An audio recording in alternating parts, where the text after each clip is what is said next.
अब जैसा कि हमने पढ़ा है काफी तरीके के फोर्स होते हैं, internal force, external force, centrifugal force, centripetal force, electrostatic force, gravitational force, friction force, normal force. हे भगवान, कैसे पढ़े इतने सारे फोर्स। तो आज मैं आपको एक फोर्स से छुटकारा दिलाने वाला हूं, नॉट एग्जैक्टली एक बल्कि दो कह लो, सेंट्रीपिटल और सेंट्रीफ्यूगल।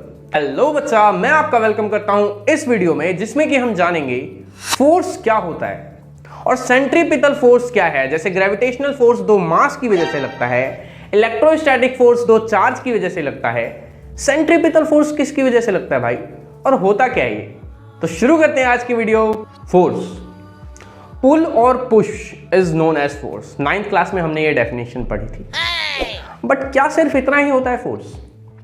फर्स्ट लॉ हमें अच्छे से समझाता है कि फोर्स होता क्या है। हाँ, पुल और पुश, खींचना या फिर धक्का देना फोर्स है, बट उससे अफेक्ट क्या होता है वो समझते हैं। फर्स्ट लॉ ने बताया था 3 इनर्शिया होता है, inertia of rest, inertia of motion and inertia of direction.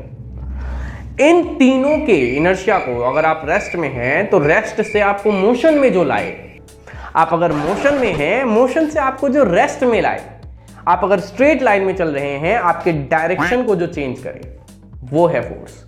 मतलब आपके इनर्शिया को ब्रेक जो कर दे दैट इज फोर्स। एग्जाम्पल, जैसे आपके पास एक ब्लॉक है जो कि रुका हुआ है, उसको अगर आपने चला दिया तो आपने कैसे चलाया? आपने कुछ फोर्स लगाया। अगर कोई चीज चलती हुई आ रही थी और आपने उसको रोक दिया तो क्या किया आपने उस पर कुछ फोर्स लगाया। और सिमिलरली अगर कोई चीज सीधे चल रही थी, आपने अगर उसका डायरेक्शन चेंज कर दिया तो वो भी एक फोर्स की वजह से। तो फोर्स क्या है? जो इनर्शिया को चेंज कर दे, दैट इज फोर्स। अब जैसा कि हमने पढ़ा है काफी तरीके के फोर्स होते हैं, internal force, external force, centrifugal force, centripetal force, electrostatic force, gravitational force, friction force, normal force. हे भगवान, कैसे पढ़े इतने सारे फोर्स। तो आज मैं आपको एक फोर्स से छुटकारा दिलाने वाला हूं, नॉट एग्जैक्टली एक बल्कि दो कह लो, सेंट्रीपिटल और सेंट्रीफ्यूगल। अब सेंट्रीफ्यूगल तो कोई फोर्स है ही नहीं, सूडो फोर्स है।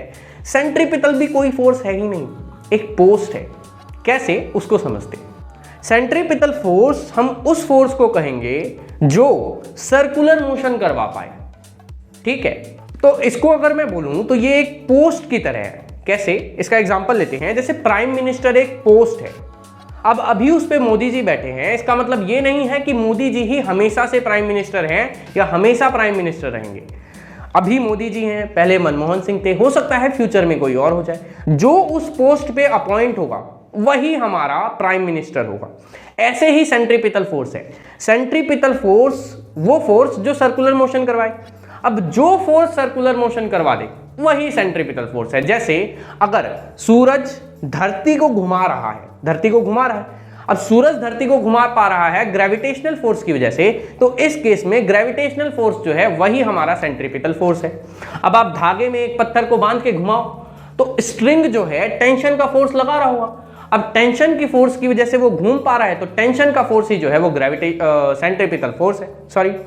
अब ध्यान यहां पे ये रखना है कि सेंट्रीपिटल फोर्स जो है सिर्फ इनर्शिया ऑफ डायरेक्शन को चेंज करता है। अगर कोई बॉडी स्ट्रेट चल रही है तो सेंट्रीपिटल फोर्स लगेगा और उसको घुमा देगा, हर एक पॉइंट पे लगेगा और वो सर्कुलर मोशन शुरू कर देगा। और सेंट्रीपिटल फोर्स हमेशा रेडियस के अलोंग लगता है सर्कल के, और परपेंडिकुलर टू द मोशन। अगर बॉडी ऐसे जा रही है तो इस डायरेक्शन में, ऐसे जा रही है तो इस डायरेक्शन में, अगर आपकी तरफ जा रही है तो इस direction. That's it. This is all about centripetal force. अगर कोई भी डाउट है तो कमेंट करो, अगर पसंद आया तो लाइक करो, सब्सक्राइब करे बगैर तो जाना मत। Bye bye.